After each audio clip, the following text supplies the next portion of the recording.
Bueno, la parte técnica acá es buenísima también. Bueno, quiero hablar de algunas de las cosas que posiblemente ya cubrí inicialmente, pero quiero hacerlo de una manera diferente y mencionar algunas de las cosas que se observan. Y lo voy a hacer desde el punto de vista de nuestra cuáles son los impactos socioeconómicos y culturales que perciben las comunidades. Una de las cosas que preguntan cuando lo ven a uno en los supermercados, ¿qué es lo que van a preguntar? ¿Cuáles son algunos de los desafíos? Como lo vemos en las reuniones con el municipio, en los colegios, cuando se reúne toda la comunidad, hay unas conversaciones emotivas, apasionadas de parte de ellos. Rara vez no hay algo justo en el medio que hace que sea muy difícil sostener una conversación calmada o tranquila. No es algo que con frecuencia sea fácil de hacer en un entorno público. Lo hacemos todo el tiempo, pero a veces es un verdadero reto hacerlo bien. Y hablo de desafíos frecuentemente, pero realmente pienso que mucha gente inteligente ve oportunidades en los retos y en los desafíos. De todas las desafíos y retos que nos preocupan, vemos oportunidades. Y mencioné en Pensilvania que inicialmente había muchas personas que se salieron de áreas donde tenían experiencia en el desarrollo de gas natural y se dijeron a Pensilvania desde otros estados del país. Y cuando llegaron a Pensilvania, la mayoría de nosotros no tenemos acento, pero los demás sí en el resto del país. Y eso se observó claramente desde el comienzo, cuando se pedía algo, cuando alguien hacía una pregunta, observaban que tenían acento, que no sonaba como el acento de Pensilvania. Y estos impactos ya se mencionaron brevemente. El impacto era, ¿cómo? Ayudar al aire, al agua, cómo esto nos va a afectar y cuáles iban a ser los efectos sobre nosotros. ¿Conocemos todos los efectos? ¿Podemos contestar todas estas preguntas? Quizás la gran pregunta en Estados Unidos es es lo que nos referimos a lo que hacia estas personas que pueden decir, sí, yo obtengo un beneficio directo, estoy obteniendo algún beneficio directo de pronto por un empleo, de pronto porque soy dueño de una empresa que le presta servicios a la industria, o posiblemente se trate de una oportunidad en la que trabajo en una industria minorista y mi industria y mi comercio de industria minorista aumentó porque más gente está entrando a mi tienda queriendo comprar mis productos, por ejemplo. O el otro lado de la moneda es que las personas que realmente no ven un beneficio directo, los negativos de pronto no son dueños de predios, no se están beneficiando de un pago por el arrendamiento de la tierra o tampoco están recibiendo regalías por la extracción de gas natural de sus tierras, o tampoco están siendo empleados por la industria, o no ven ningún beneficio para ellos directamente, no lo perciben así. Entonces, más o menos el 51% de toda la gente en Estados Unidos utiliza el gas natural de alguna manera.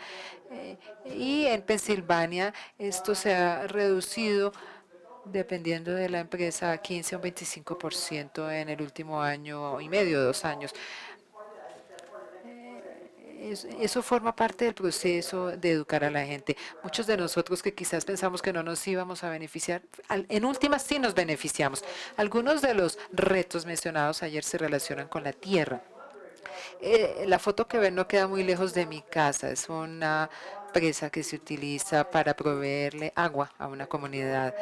Y la plataforma de perforación queda muy cerca y dio lugar a cierta controversia debido a su ubicación tan cercana a esta represa. En realidad estaban perforando por debajo para extraer gas natural. Por debajo de la represa que ven acá, perforaron en busca de gas natural. Hablamos ya de áreas protegidas donde de pronto no querríamos perforar pozos. Algunos de los sitios de perforación, los patios, los ductos que afectan a la comunidad y que tienen un impacto, principalmente, por ejemplo, en la agricultura. De pronto esto se relaciona más que todo con la agricultura, con el impacto que tiene allí. el impacto económico sobre la agricultura. Les voy a mostrar un ejemplo de esto acá. Mirando esta foto, cómo se tomó desde la colina, desde una finca productora al occidente de Pensilvania. Vean que sí, hay colinas, hay montañas en Pensilvania. Es posible que no hayan podido ver todas las locaciones de pozo en esta imagen, pero hay más o menos 5 locaciones de pozo. Todos estos pozos son pozos verticales que empezaron a producir hace 4 años al occidente de Pensilvania.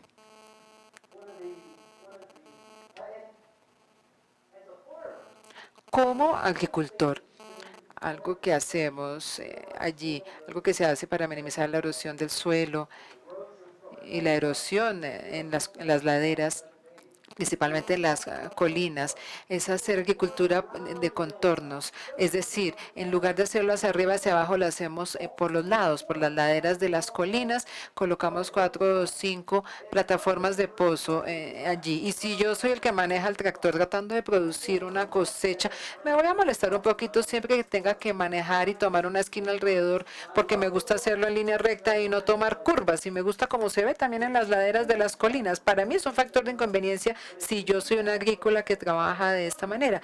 Afecta a la comunidad agrícola, pero esto se ha reducido drásticamente debido al número de pozos que ahora se están perforando desde una sola plataforma. En este ejemplo de la fotografía anterior logramos reemplazar muchas plataformas de pozo, como podemos ver en este ejemplo, y todos los pozos se pudieron perforar desde una sola plataforma. Entonces se ha aumentado muchísimo el número de pozos perforados desde una sola plataforma en Pensilvania. La pregunta que ellos pueden hacer con frecuencia es, ¿esto cómo me va a afectar a mí? ¿Qué impacto va a tener esto en mí? Yo, como residente de Pensilvania, Paul Batista, en una pequeña comunidad en el condado de Washington, era el dueño de una ferretería. Y Paul se sentaba en su negocio y observaba los camiones pasar. Y él empezó a pensar y anotó los nombres de los camiones cuando iban conduciendo al frente de su tienda y empezó a llamarlos. Y luego observó que algunas de las personas que conducían estos camiones estaban entrando a la ferretería. Cuando entraban a su tienda, de pronto compraban algo y él siempre les preguntaba, ¿qué no ve usted aquí en mi tienda que necesite? Y muy pronto había aumentado el inventario de artículos que ofrecía en su tienda y su negocio se transformó de un par de empleados a una docena de empleados, de un negocio que operaba de 9 a 5 a una tienda que ahora trabajaba más horas en la noche, el fin de semana, en un área geográfica más grande, con más camiones que estaban entregando más inventario para atender a más personas. Es una historia del emprendimiento de la gente en esta zona y que le dio la oportunidad a alguien para algo bueno que pudo ser un reto al comienzo. Los empresarios identificaron estos retos y las oportunidades de ampliar sus negocios. Y para mí como residente, para poder ver cuáles son los impactos socioeconómicos, quizás en el trabajo, y si los trabajos se relacionan directamente con la industria o no, o si se relacionan con quien está excavando o con los que prestan servicios o los que trabajan directamente en la plataforma o los trabajos de la industria minorista. Hablé ya de la educación. Hay muchas oportunidades en Pensilvania, en centros comunitarios, en universidades pequeñas para capacitar a la industria. Algunos de estos cursos son cortos o algunas otras iniciativas son más largas que capacitan a la mano de obra de la industria petrolera. Son trabajos importantes donde se requiere experiencia, capacitación, entrenamiento, educación y hay oportunidades para que nuestros educadores provean esa capacitación para que se pueda aplicar en los sitios de trabajo. Interesa en los servicios comunitarios también. Esta es una de esas oportunidades, pienso yo, que muchas de estas agencias y comunidades han logrado identificar, porque la industria ha dado muchos recursos para poder apoyar iniciativas dentro de la comunidad, para mejorar lo que se hace en las comunidades. Mencioné a los líderes locales. Esto es fácil de decir, pero no es tan fácil de hacer. Se trata de mirar lo que se tiene antes de que la industria despegue y Cuando hablo de lo que tenemos, mírenlo en términos de las vías, carreteras, de sistemas de soporte, de apoyo. En la recreación también y las escuelas. Algunos de los retos realmente son retos, pero la gente encuentra allí oportunidades. Tenemos un influjo de gente que está llegando y entran. Hay muchísimas oportunidades de vivir, donde no había muchas oportunidades y de repente estábamos llenos de trailers, de casas móviles o aún con carpas para poder darle protección a la gente que estaba trabajando muchísimas horas y necesitaba un lugar para poder descansar 12 horas antes de volver a entrar a su turno, porque en ese momento no había oportunidades de vivienda, no teníamos suficiente vivienda en algunos sitios para la gente. Es lo que llamábamos los campamentos de hombre, debido a este flujo de empleados también, como los supervisores de mantenimiento, la gente que trabajaba en las carreteras, y todos tenían que monitorear para tener una línea base de las carreteras y debido al impacto que la industria estaba ocasionando. Se tomaron fotos, se escribieron informes y después de que ya se habían perforado los pozos, volvieron a mirar y a comparar qué era lo que se tenía antes y qué se tenía ahora. Mencioné antes las discusiones tan apasionadas que tuvimos. Y en cuanto a la de vivienda, pues quizás mencioné ya que parte de los retos han sido que la gente en la industria ha estado dispuesta a pagar más por un apartamento o por una casa, bien sea para compra o para arriendo. Y la demanda local había fijado un precio y francamente la gente realmente estaba cobrando por unos precios por fuera del mercado. Antes a lo que podían alquilar o tomar antes, ya no lo pueden pagar porque les han subido a los precios porque existía la demanda para permitir esta alza en los precios.